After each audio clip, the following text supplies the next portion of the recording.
Now today we will deal with attachment of the property. So first let us have a look at section 60 subsection 1. It will tell you that what properties are liable to attachment and sale in execution of decree.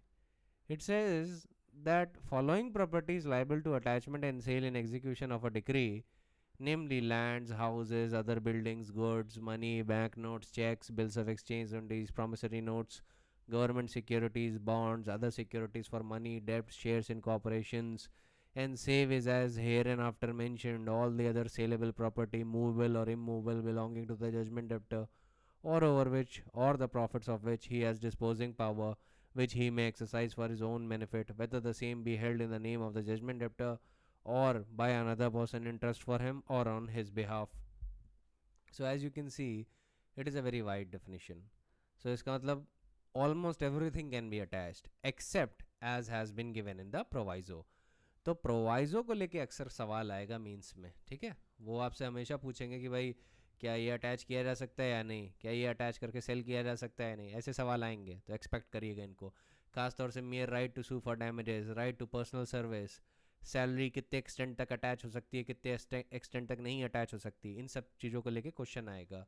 हैं right to future maintenance, इनको लेके पूछा जाएगा। स्पेक्सेशनिस को लेके पूछा जाएगा, ठीक है। क्लॉज एम में वो expectancy of succession by survivorship or other merely contingent or possible right और इंटरेस्ट।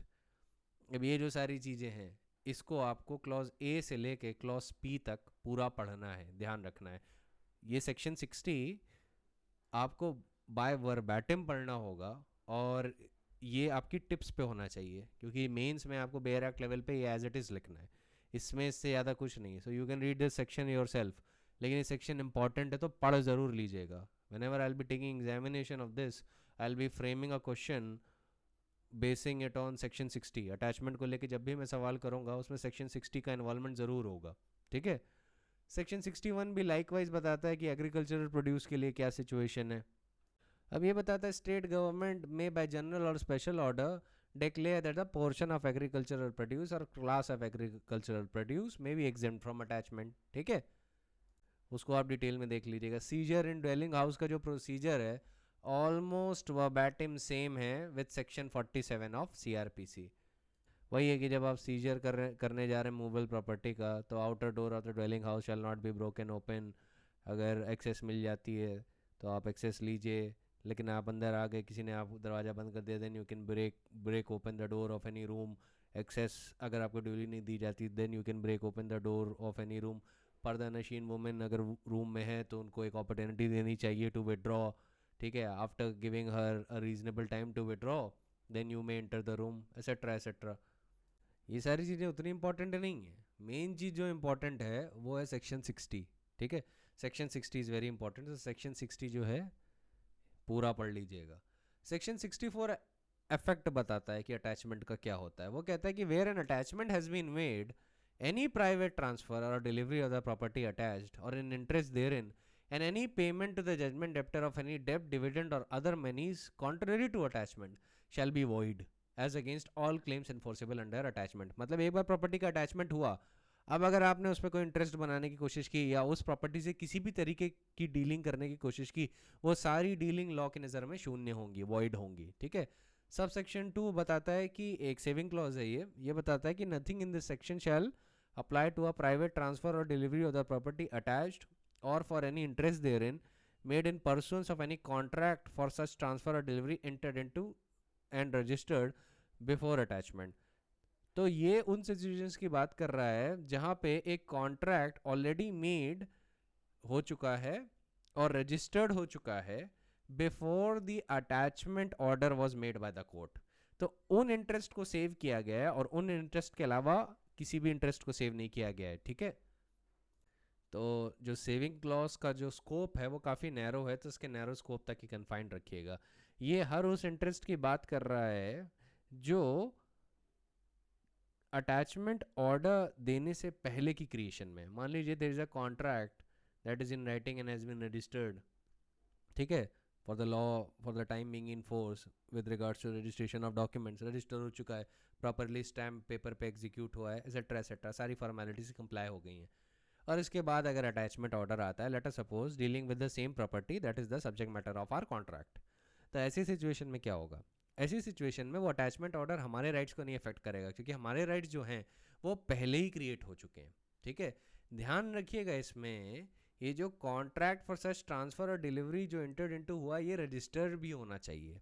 ठीक है, it should be entered into and registered before attachment, so the twin condition should be satisfied। यहाँ पे oral वो नहीं चलेगा, ओरल कॉन्ट्रैक्ट नहीं चलेगा यहाँ पे।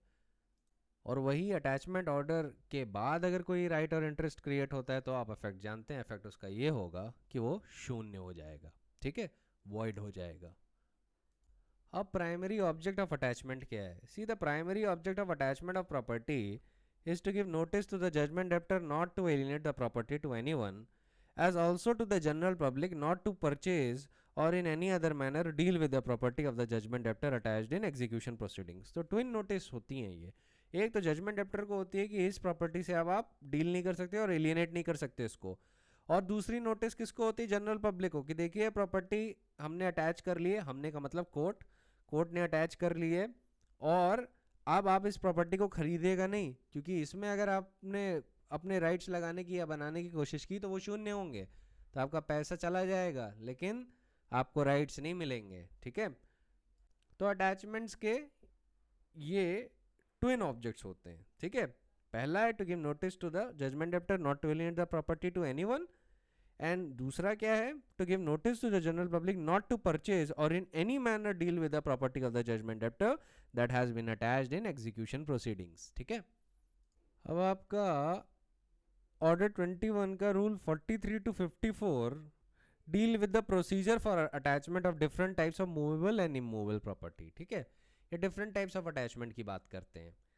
तो ये उतने इंपॉर्टेंट नहीं है, तो इसलिए हम उसको काफ़ी शॉर्ट में डील करते हैं। ये एग्जामिनेशन में भी ज़्यादातर पूछा नहीं जाता, लेकिन एक बेसिक अवेयरनेस आपकी हमेशा होनी चाहिए। मैं आपको हमेशा ये बोलता हूँ कि कोई भी लॉ मैं पढ़ा रहा हूँ, कंसेप्चुअल पार्ट तो हम लोग लगभग सीपीसी का बहुत पहले ख़त्म कर चुके हैं, लेकिन आपको सीपीसी की एक फुल रीडिंग चाहिए ही होती है, कम से कम एक बार, जिससे कि आपकी मास्टरी रहे उसके ऊपर, आपको पता तो हो क्या चीज़ कहाँ पे है। ज़रूरी नहीं हो सकता है कि आपको याद हो पूरी की चीज़, पूरी की पूरी सीपीसी, पर ये तो ज़रूरी है ना कि you should know where the provision lies, so you should always have an idea that okay, I don't remember where that specific rule is, but I do remember where that specific order is। ठीक है, तो उसके लिए आपको पूरी की पूरी CPC एक बार पढ़नी होगी। ठीक है, और ये हर लॉ के साथ करना है, हर लॉ को एक बार, कम से कम एक बार पूरा पढ़ा जाता है। अब शॉर्ट में डील करते हैं कि कौन कौन सी प्रॉपर्टी हैं और किस तरीके से अटैच की जाएंगी। ठीक है, जब मूवेबल प्रॉपर्टी है other than the agricultural produce in the possession of the judgment debtor, then mode of attachment होगा by actual seizure thereof. लेकिन अगर प्रॉपर्टी ऐसी है विच इज पेरिशेबल और the expense of keeping it is likely to exceed its value, then it may be sold. ध्यान रखिएगा, हम लोग अब मोड्स ऑफ अटैचमेंट पढ़ रहे हैं। ठीक है, तो ऑर्डर 21 के रूल 43 से पढ़ना शुरू करिए। 41 आपको अटैचमेंट ऑफ द प्रॉपर्टी को लेके प्रोविजन आपको 41 से मिल जाएंगे, लेकिन 41 is actually talking about the examination of the judgment debtor with regards to his property. ठीक है, ये जरा हम लोग बाद में पढ़ेंगे, पहले हम लोग मोड्स जान लें शॉर्ट में। ठीक है, let us just get it over with. फिर आता है movable property which consists of livestock, agricultural implements और other articles which can not be conveniently attach. तो मोड ऑफ अटैचमेंट क्या होगा इसमें? मोड ऑफ अटैचमेंट ये होगा that the same could be left in the custody of the respectable person, जिसको custodian कहा जाता है, कस्टोडियन की कस्टडी में दे दिया जाता है। ठीक है, फिर movable property that is not in possession of the judgment debtor, उसका अटैचमेंट कैसे होगा?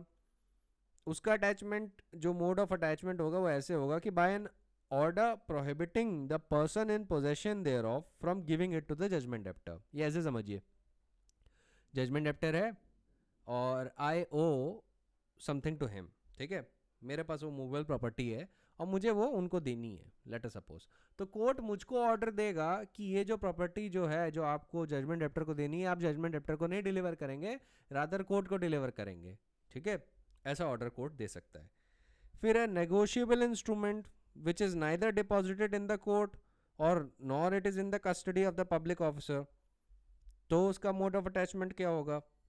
It would be actually seized and would be brought into the court। फिर अ डेब्ट not secured by negotiable instrument, उसका अटैचमेंट कैसे होगा? Bye an order prohibiting the creditor from recovering the डेब्ट and debtor from paying the डेब्ट, ये mode of attachment है इसका, ठीक है। फिर share in capital of a corporation, उसका मोड ऑफ अटैचमेंट क्या है?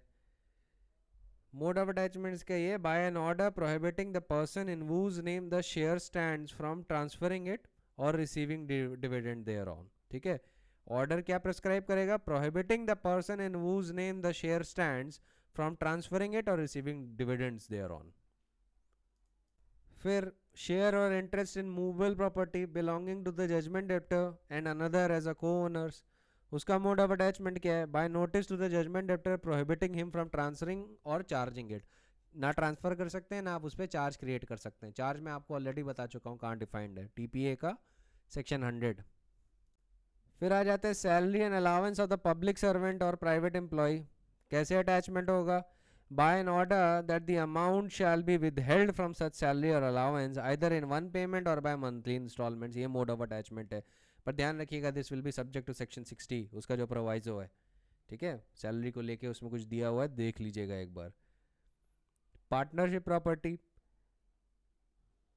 इसका मोड ऑफ अटैचमेंट होगा कि the court shell make an order first A charging the interest of the partner in partnership property, B. Appointing a receiver of the share of partner in profits. C. Directing accounts in inquiries. And D. Ordering sale of such interest. ये है mode of attachment जो partnership property के context में exercise हो सकता है। फिर a property which is in custody of the court और पब्लिक ऑफिसर, उसका अटैचमेंट कैसे होगा? उसका अटैचमेंट होगा by notice to such court और officer requesting that such property और एनी इंटरेस्ट और dividend thereon may be held subject to order of the court, ठीक है। फिर अटैचमेंट ऑफ डिक्रीज जब होना है तो वो कैसे होगा? जब डिक्री का अटैचमेंट करना है तो मान लीजिए अगर डिक्री उसी कोर्ट ने पास की है तो वही कोर्ट ऑर्डर पास कर देगा कि एग्जीक्यूशन अभी नहीं होगा, उसको अटैच कर लिया जाए। और अगर मान लीजिए डिक्री दूसरे कोर्ट ने पास की है तो क्या होगा?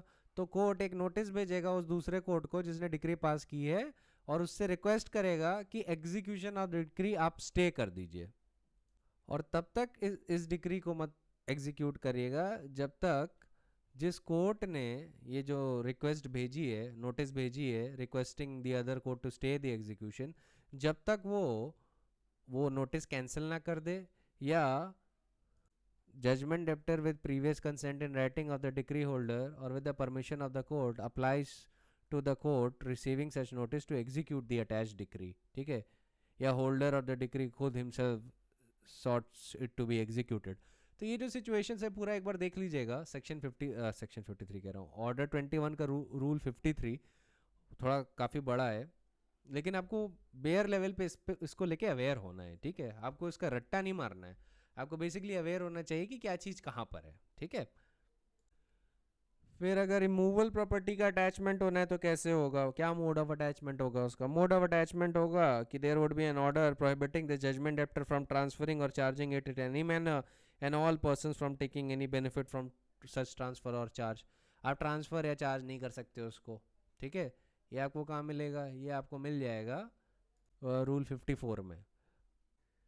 So basically you just need to make sure that you are on a very elementary level are aware regarding all of this, ठीक है। इसकी ज़्यादा डिटेल में जाने की ज़रूरत नहीं है, बस एलिमेंट्री लेवल पे, एलिमेंट्री लेवल का मतलब है आपसे बेयर एक्ट लेवल पे रीड कर रहे हैं, उसकी डिटेल में नहीं जा रहा है बहुत ज़्यादा, क्योंकि ऐसा बहुत ज़्यादा इसमें एलैबोरेट कंसेप्ट नहीं इन्वॉल्व है। इसमें बस ये है कि you need to have an awareness regarding the provisions that are laid down under the rules, ठीक है। क्या प्रोविजन है अटैचमेंट ऑफ डिक्रीज का? जैसे rule 53 attachment of property in custody of a court और पब्लिक ऑफिसर, रूल 52 अटैचमेंट कैसे हटाया जाएगा after satisfaction of the decree, rule 55, ठीक है। बेसिक लेवल पे आपको अवेयरनेस चाहिए, उससे ज़्यादा आपको कुछ नहीं चाहिए for the purpose of examination. So you can just read about it on a bare act level yourself. एक चीज़ देख लेते हैं साथ में कि रूल 41 किस चीज़ की बात करता है, ठीक है।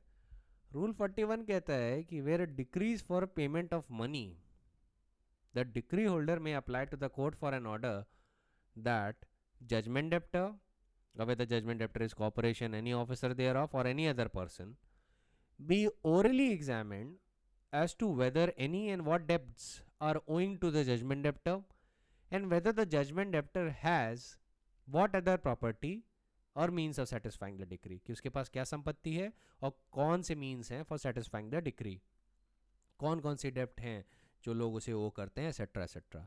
एंड द कोर्ट में make an order for the attendance and examination of judgment debtor officer और other person and for production of any books और डॉक्यूमेंट्स. ऑब्वियसली डिक्री होल्डर को कैसे पता चलेगा जजमेंट डेप्टर के पास क्या क्या प्रॉपर्टी है, unless and until the judgment debtor और some other person is examined, है ना.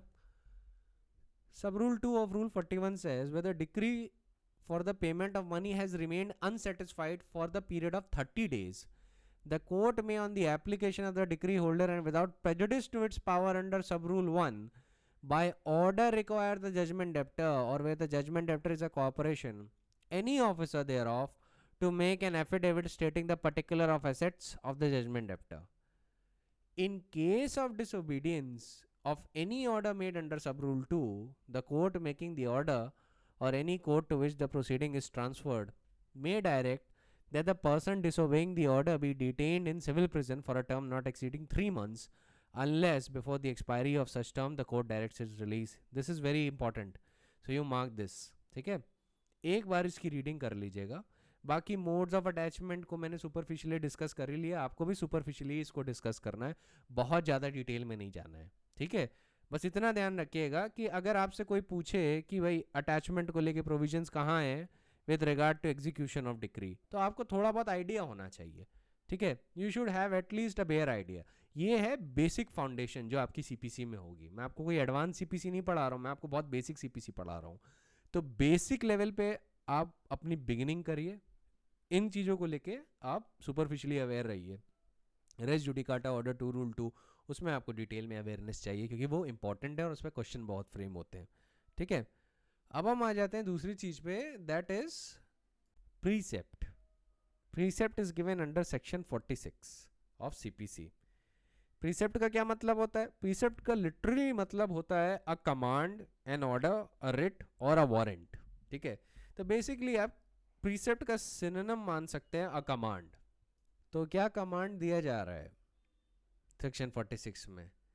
यहाँ पे लिखा है कि upon the application of the decree holder, decree holder की एप्लीकेशन पे, the court which pass the decree में, मतलब उसका जुडिशियल डिस्क्रेशन है, whenever it thinks fit, issue a precept to any other court which would be competent to execute such decree to attach any property belonging to the judgment debtor and specified in the precept. ठीक है, क्या है precept, किस चीज को लेके है? ये कमांड है दूसरे कोर्ट को to attach the property belonging to the judgment debtor as it is specified in the precept. ठीक, सबसेक्शन 2 क्या कहता है? The court to which a precept is sent shall proceed to attach the property in the manner prescribed in regard to the attachment of property in execution of decree, provided that no attachment under a precept shall continue for more than 2 months. Very important, very very important, बहुत पूछा जाता है prelims में, so mark it. No order of attachment under a precept shall continue for more than 2 months unless the period of attachment is extended by an order of the court which passed the decree, or unless before the determination of such attachment the decree has been transferred to the court by which attachment has been made and the decree holder has applied for an order for sale of such property. तो attachment कैसे extend हो सकता है? By an order of the court which pass the decree. ठीक है, मतलब ये कौन सा कोर्ट है? ये वो कोर्ट है जिसने प्रीसेप्ट इशू किया है, क्योंकि प्रीसेप्ट ही वही कोर्ट इशू करता है which has pass the decree, जैसा कि आपने सबसेक्शन 1 में पढ़ा. So the court which pass the decree may extend the period of attachment. दूसरी सिचुएशन क्या है जहां पे period of attachment can exceed 2 months? दूसरी सिचुएशन है कि अटैचमेंट के डिटरमाइन होने से पहले अगर decree is transferred to the court to whom the precept is issued, उसको जिसको प्रीसेप्ट इशू किया गया है, to whom the precept is issued, उसको डिक्री ट्रांसफर कर दी गई हो. ठीक है, अब डिक्री उसके पास है और जो डिक्री होल्डर है he has applied for an order for sale of such property.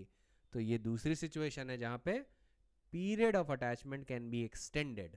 ठीक है, तो ये दो ही सिचुएशन है. पहली सिचुएशन बड़ी सिंपल है कि the court which pass the decree has extended the order of attachment.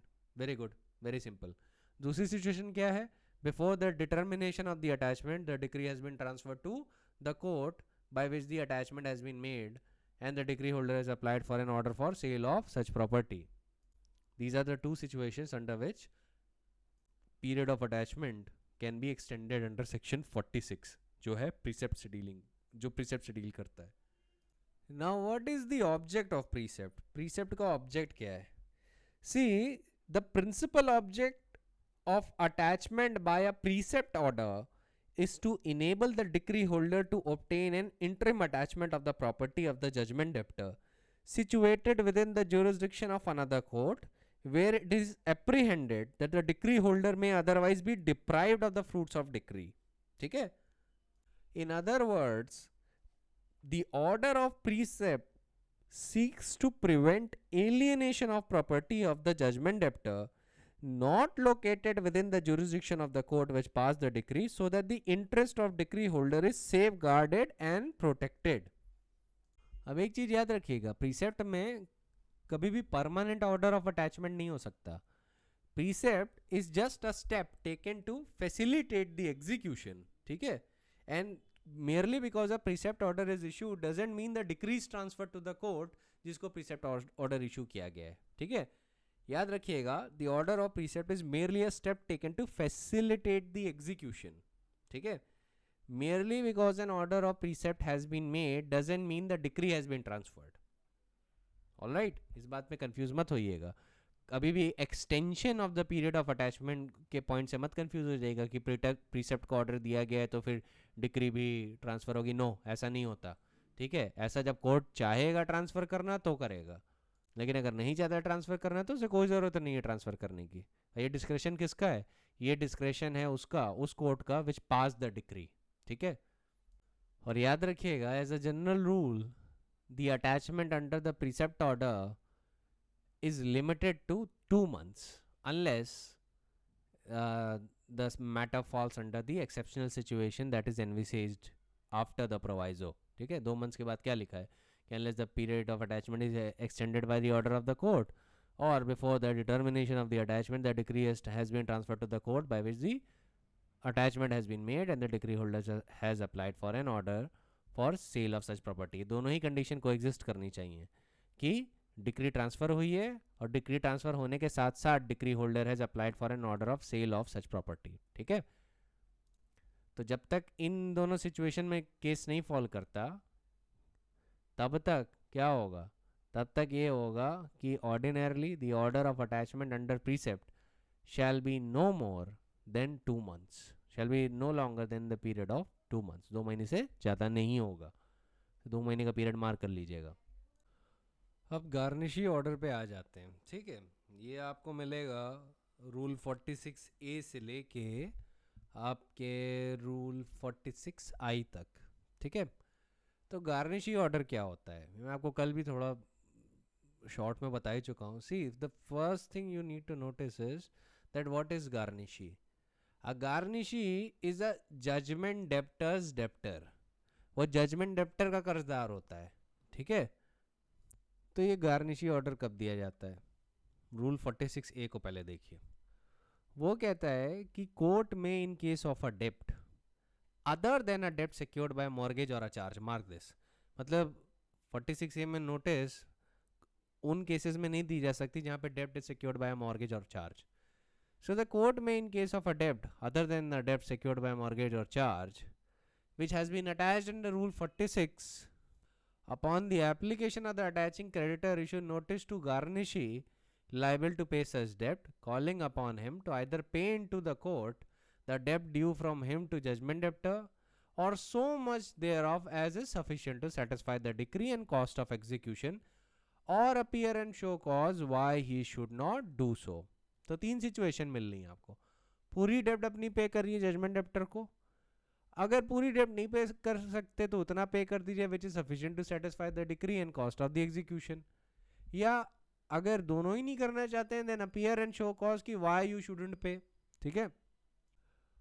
अब 46A का sub rule 2 is a procedural provision telling you that the application shall be accompanied by an affidavit verifying the facts alleged and stating that in belief of the deponent the garnishee is indebted to judgment debtor.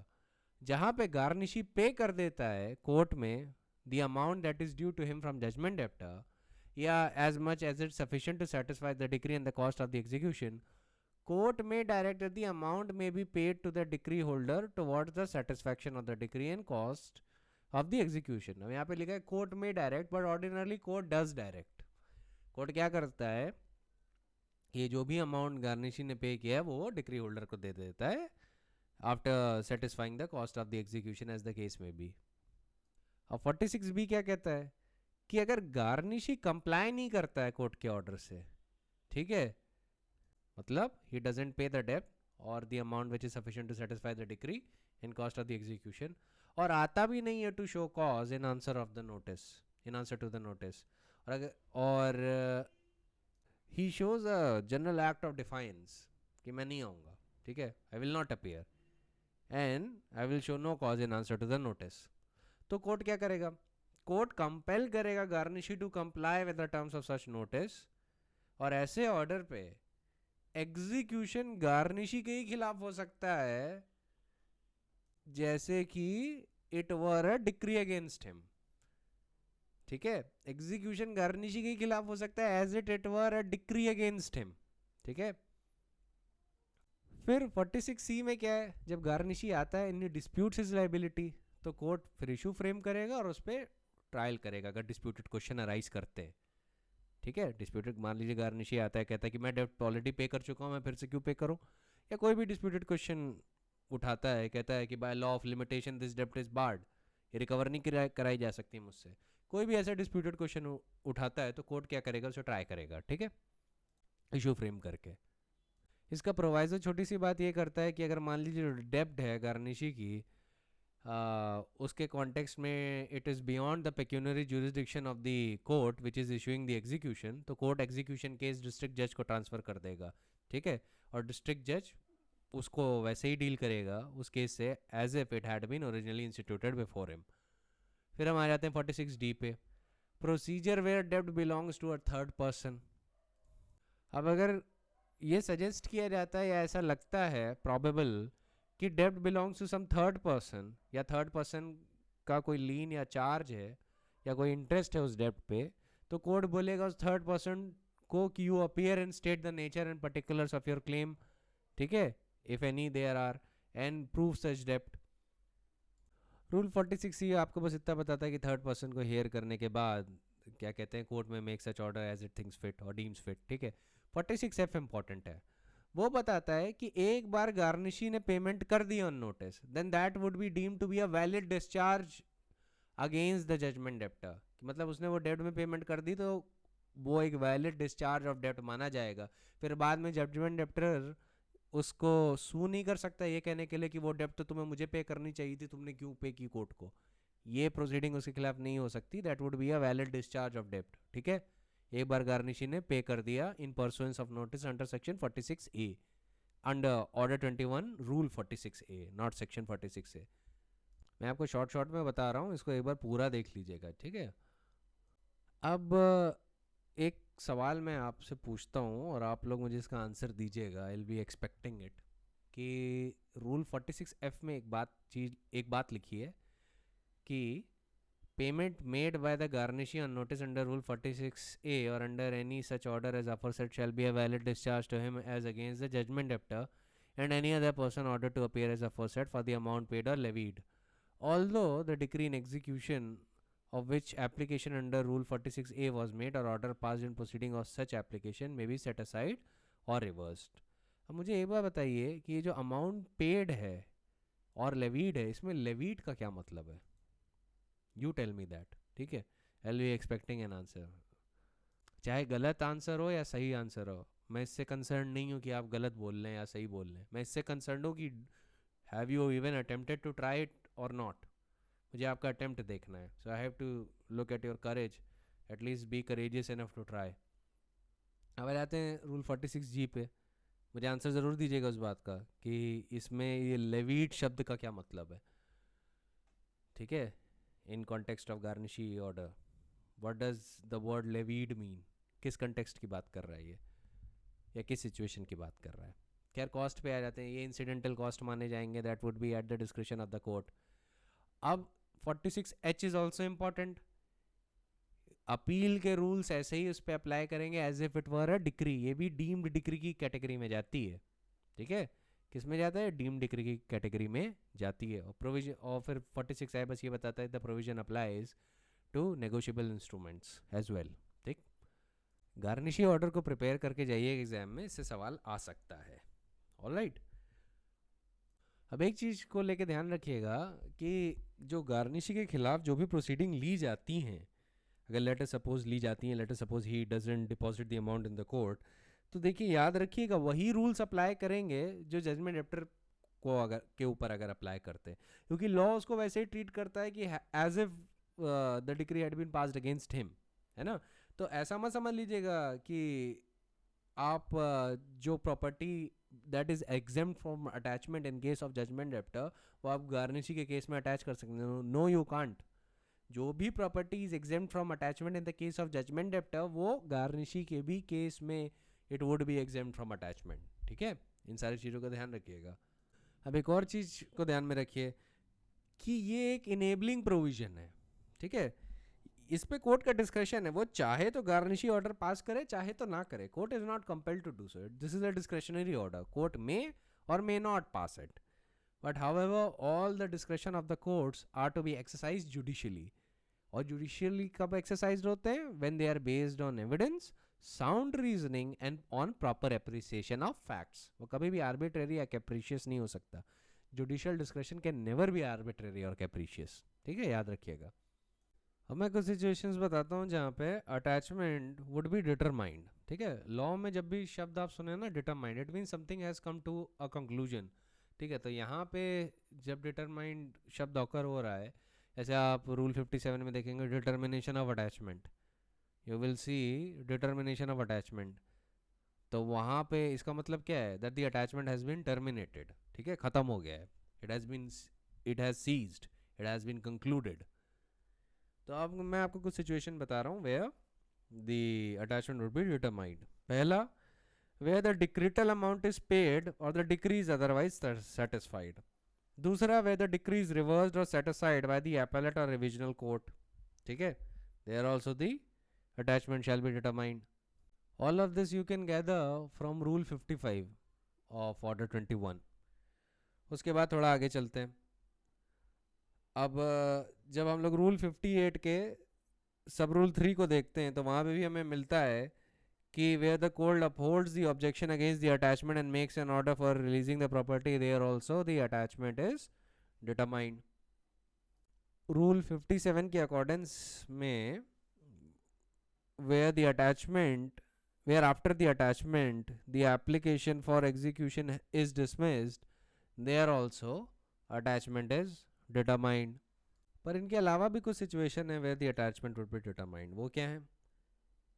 इनके अलावा जो situation है वो ये है कि let us suppose where the attaching creditor withdraws attachment, there also the attachment will be determined. Where the decree holder fails to do what he is bound to do under the decree, there also the attachment will be determined. Where the suit of the plaintiff is dismissed or the application of the plaintiff is entirely dismissed, there also the attachment will be determined. Where the attachment is ordered before the judgment and the defendant furnishes the necessary security, there also the attachment will be determined. Because the purpose of attachment is to give assurance to the decree holder that he would be able to enjoy the fruits of the decree, and if the defendant has already deposited sufficient security, then the attachment will be determined. ठीक है, if the parties to the suit enter into a compromise, there also the attachment will be determined. ठीक है, and let us suppose there is a situation where the attaching creditor or decree holder abandons the attachment, there also the attachment would be determined. तो ये situation है where also the attachment would be determined. ठीक है, तो ये भी complete हो गया है.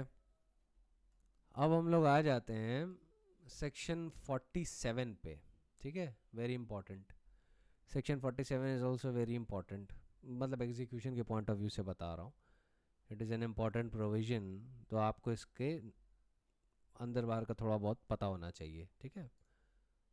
So rule 47 says questions to be determined by the court executing the decree. All the questions arising between the parties to the suit in which the decree has been passed or their representatives and relating to executor discharge or satisfaction of the decree, mark these three words, execution, discharge or satisfaction of the decree shall be determined by the court executing the decree and not by a separate suit. मतलब कौन determine करेगा उन सवालों को? उन सवालों को executing court ही determine करेगा, सेपरेट सूट नहीं आप लॉन्च कर सकते उस पर्पस के लिए। किस पर्पस के लिए? For the question of determining execution, discharge and satisfaction of the decree.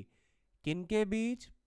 Parties to the suit के बीच और रिप्रेजेंटेटिव्स के बीच, उनके रिप्रेजेंटेटिव्स के बीच, ठीक है। When the question arises as to any person is or is not the representative of the party, कौन determine करेगा ये सवाल? ये भी, you guessed it, shall be determined by the court itself. कौन सा court? Which is executing the decree. Explanation 1. For the purpose of this section, a plaintiff whose suit has been dismissed and a defendant against whom the suit has been dismissed are parties to the suit. Explanation 2. For the purpose of this section, a purchaser of the property at a sale in execution or a decree shall be deemed to be the party in the suit in which the decree is passed. Of course, उसका भी interest आ जाता है. And all questions relating to delivery of possession of such property to the purchaser or his representative shall be deemed to be the questions relating to execution, discharge or satisfaction of the decree within the meaning of this section.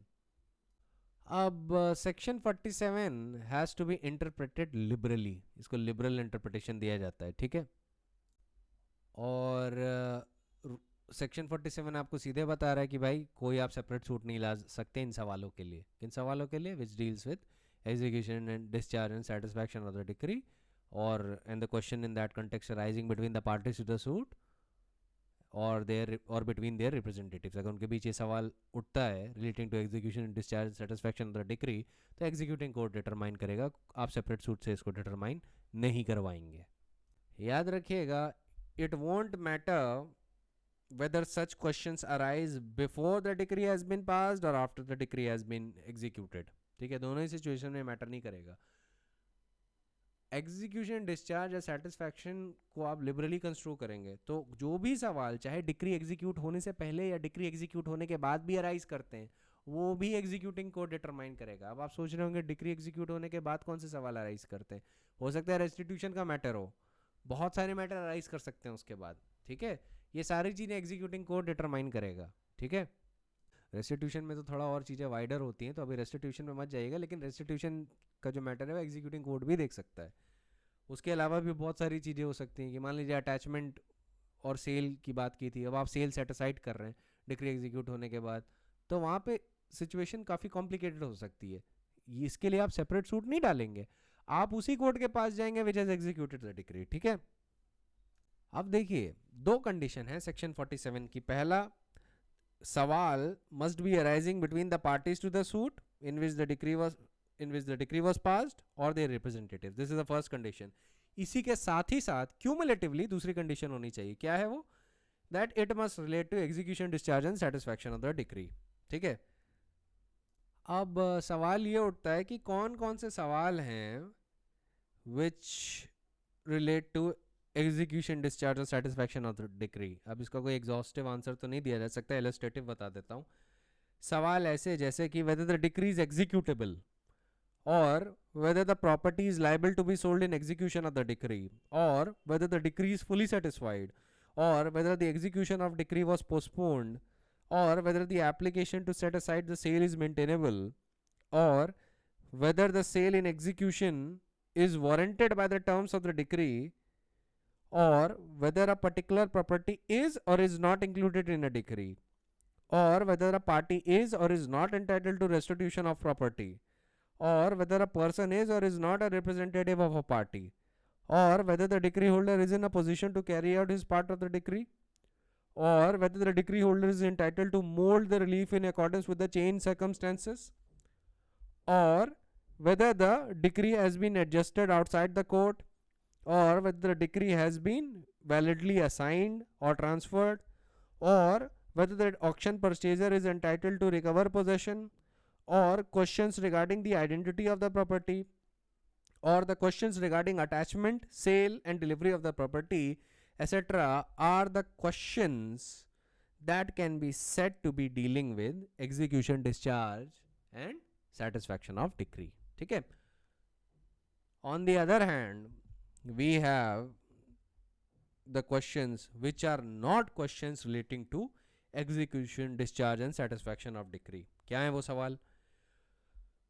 पहला, whether the decree is fraudulent or collusive, or whether the decree has become inexecutable by a compromise subsequent to passing of the decree in the previous suit, or a question relating to territorial or pecuniary jurisdiction of the court which passed the decree, or a question relating to correctness or validity of the decree except where the decree is nullity. अगर non est in the eyes of law तो बात अलग हो जाती है, nullity ही है, तब situation different है. मैंने आपको किरण सिंह वैसे चमन पासवान के केस में बताया था, वहाँ पे तो कोलैटरल प्रोसीडिंग में भी चैलेंज हो सकती है ऐसी डिक्री, एग्जीक्यूशन प्रोसीडिंग में भी. लेकिन if it is not an nullity, ठीक है, but you are questioning as to correctness and validity of the decree, then that is not a question that is covered under section 47. ठीक है, तो nullity को छोड़ दीजिएगा. Except nullity, a questions relating to correctness and validity of a decree is not a question dealing with execution, discharge, or satisfaction of the decree. Then, an order of restoration of execution application dismissed without going into merits. Then, an order reopening or refusing to reopen decree, or an order granting or refusing to grant installments,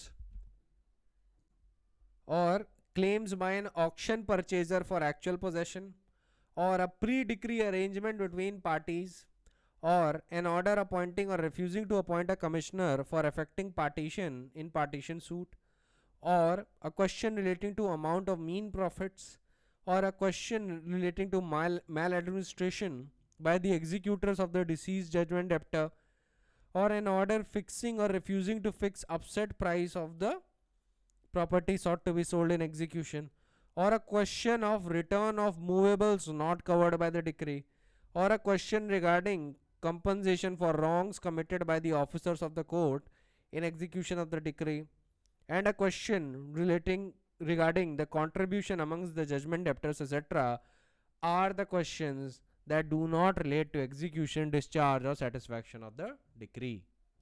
अब सवाल ये उठता है कि how will you determine कि कोई representative है party का या नहीं.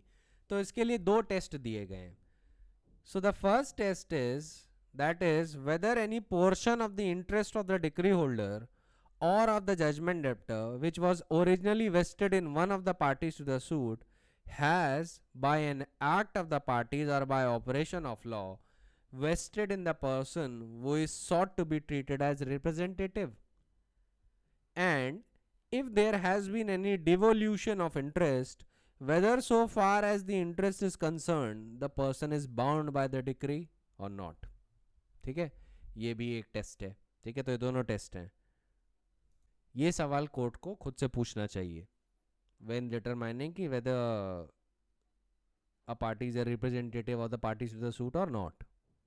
अब एक चीज याद रखिएगा, एग्जीक्यूटिंग कोर्ट के पास सारी प्लेनरी पावर्स मौजूद होती हैं for the purpose of executing the decree. पर सबसे इंपॉर्टेंट चीज जो आपको ध्यान रखनी चाहिए वो ये है कि executing court can not go behind the decree. That is why जब डिक्री की करेक्टनेस और इनवैलिडिटी आप जब सेटअप करने की कोशिश करते हैं तो जो एग्जीक्यूटिंग कोर्ट है उस पर नहीं जा सकता, क्योंकि अगर वो उस क्वेश्चन में जाने लगेगा तो एग्जीक्यूटिंग कोर्ट वो नहीं रहेगा, वो कोर्ट ऑफ अपील की तरह बिहेव करने लगेगा, जैसा कि लॉ नहीं अलाउ करता है.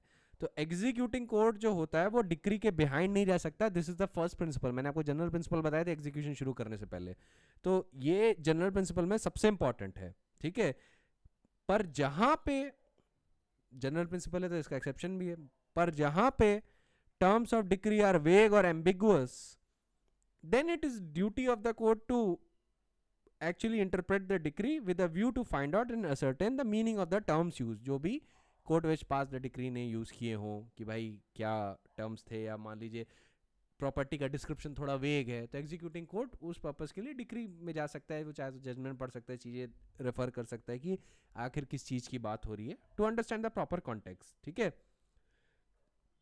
इसी सिचुएशन में एक और चीज़ याद रखिएगा, अगर एग्जीक्यूटिंग कोर्ट ने ये पा लिया कि जिस कोर्ट ने डिक्री पास की थी there was an inherent lack of jurisdiction on the part of the court passing the decree, the executing court can refuse to execute the decree. ठीक है, the executing court can refuse to execute the decree. तो मान लीजिए कि court of small cause immovable property के matter से deal कर रहा है और टाइटल भी डिसाइड कर दिया ओनरशिप का, और फिर एग्जीक्यूटिंग कोर्ट के पास भेजा है to execute the decree. Executing court को डिक्री पढ़ते ही बता देगा कि अरे कोर्ट ऑफ स्मॉल कॉज तो इसमें जा ही नहीं सकता है, तो there is a case of inherent lack of jurisdiction. यहाँ पे the situation is not of going behind the decree, because in the eyes of law there is no decree at all. जब हम कहते हैं ना decree is non est in the eyes of law, it is void ab initio, तो ये होता है कि कानून की नज़र में डिक्री ही नहीं है, वो एक पन्ना है, कोरा कागज है। ठीक है, उसमें जो भी लिखा हो इट्स ऑफ नो वर्थ। आप कुछ भी लिख के कोर्ट को दे दीजिए तो क्या वो ऑटोमेटिकली मान लेगा? क्या मान लीजिए आपने अपने हाथ से डिक्री लिख के बना दी, तो क्या कोर्ट बोलेगा कि आप कोर्ट बन गए और हम बात दें? नहीं, obviously not. Similarly when the decree is non est in the eyes of law, then in the eyes of law there is no decree at all, it is just a paper with something scribbled on it, उसकी कोई validity नहीं रह जाती। ठीक है, तो वहाँ पे जो एग्जीक्यूटिंग कोर्ट है it can refuse to execute the decree. वहाँ पे आप ये बोल सकते हैं कि इनहेरेंट लैक ऑफ जुरिसडिक्शन है and the decree shouldn't be executed. और अगर एग्जीक्यूटिंग कोर्ट ने on the face of record पा लिया कि there is an inherent lack of jurisdiction, जैसे कि अभी मैंने कोर्ट ऑफ स्मॉल कॉज के कंटेक्स्ट में बताया, तब क्या होगा? तब यही होगा कि the decree will not be executed. ठीक है, याद रखिएगा।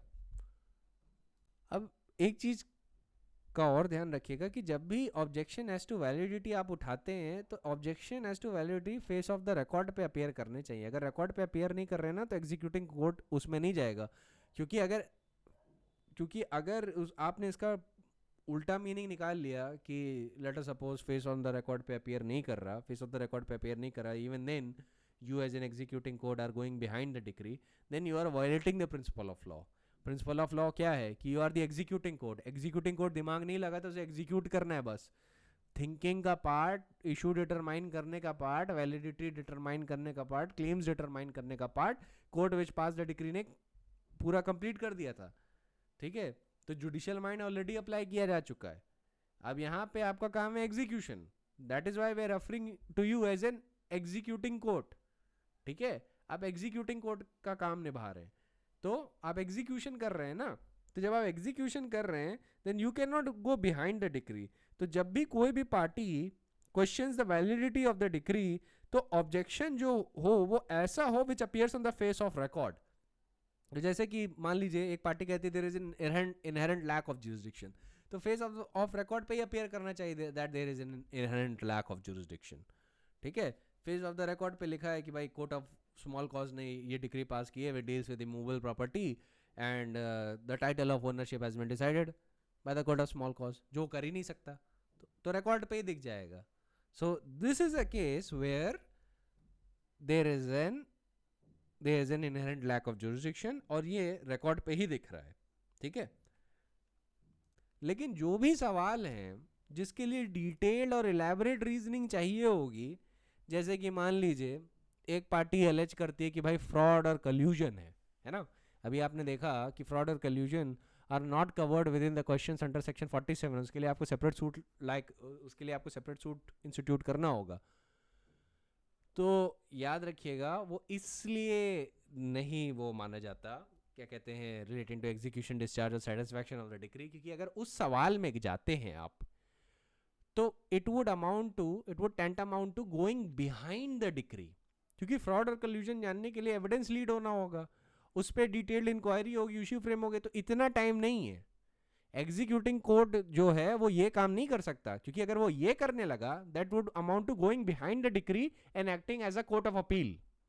That is not something which the executing court is entitled to do, ये बात याद रखिएगा। ठीक है, so always remember that the executing court can not go behind the decree and objection about the validity of the decree can be raised in execution proceeding only if the objection appears on the face of the record. ठीक है, like like that of that there is a case of inherent lack of jurisdiction, ठीक है, on the part of the court passing the decree. Bar of the suit के लिए भी ध्यान रखिएगा कि जो भी सवाल जो हैं जो सेक्शन 47 के 4 कॉर्नर्स में लाई करते हैं, that is regarding execution, discharge and satisfaction of the decree, उनको लेके आप सेपरेट सूट लाई नहीं कर सकते, लेकिन जो भी उसके बाहर है उसके लिए सेपरेट सूट लाई कर सकता है, ठीक है. अब 1976 की अमेंडिंग एक्ट के बाद ये जो भी क्वेश्चंस है ना, इन मैटर्स पे अपील नहीं हो सकती, ठीक है. 1976 की अमेंडिंग एक्ट ने क्या कर दिया है, जो अपील थी, पहले अपील अलाउड थी इन सारे क्वेश्चंस के डिटर्मिनेशन पे, जो भी को डिटरमाइन कर रहा है तो उस पर आपको एक अपील अलाउ थी, अब नहीं अलाउड है. 1976 के अमेंडमेंट एक्ट ने बंद कर दिया है. तो याद रखिएगा सेक्शन 47 में जो भी क्वेश्चन का डिटर्मिनेशन होता है उनसे अपील अलाउड नहीं है. Alright, it is not an appealable order. However a revision will lie, अगर वो रिवीजन के फैक्ट्स में चला जाता है, ठीक है. क्योंकि ऑब्वियसली अगर अपील लाइन लाई करती और मैटर स्ट्रिक्टली जुरिस्डिक्शन से रिलेट करता है तो रिवीजन लाई कर सकता है, ठीक है. तो ये हो गया सेक्शन 47 भी. और I think it would be sufficient for today. आज के लिए इतना ही काफ़ी है. इस पे फोकस करिएगा, ध्यान से इसको समझिएगा, खासतौर से गार्निशी ऑर्डर को, सेक्शन 47 को, मोड ऑफ अटैचमेंट एसेट्रा, ये जो सारी चीज़ें हैं इसको सुपरफिशियल लेवल पे ही आपको ध्यान देना है, बहुत ज़्यादा डिटेल में आपको ध्यान नहीं देना है, ठीक है. बस ये जानिएगा कौन सा प्रोविज़न किधर से किधर तक है, दैट वुड बी सफिशिएंट. और थोड़ा और एक्स्ट्रा डिटेल में जानना है तो ये जान लीजिएगा क्या चीज़ कैसे की जाएगी. एग्जेम्पशन फ्रॉम अटैचमेंट जिन भी चीज़ों का है वो बहुत इंपॉर्टेंट है, जो कि सेक्शन 60 में दिया हुआ है. सेक्शन 60 और 64 बहुत इंपॉर्टेंट है पढ़ने के लिए, ठीक है. तो सेक्शन 60 और 64 ढंग से पढ़िएगा, ठीक है. जब भी एग्ज़ाम लूँगा तो याद रखिएगा अटैचमेंट को लेकर उससे ज़रूर सवाल करूँगा मैं. So I think that is it for today. I would see you tomorrow.